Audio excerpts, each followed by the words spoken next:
виж какво прекрасно цветенце ти купих за тебе. О, благодаря ти, наистина е прекрасно. Това ли му викаш прекрасно, цете? Я виж, мамо, цял букет съм ти взел.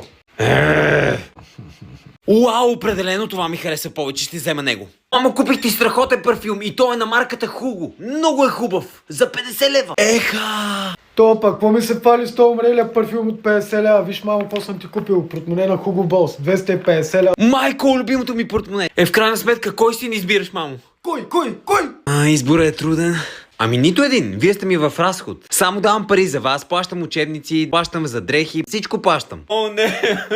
Няма страшно, батиното, няма страшно. Всичко ще бъде наред. Така ли? Yes. Да съм те лъгал някога. Брат ми, всъщност, те излъгах. Положението е много зле. На улицата сме.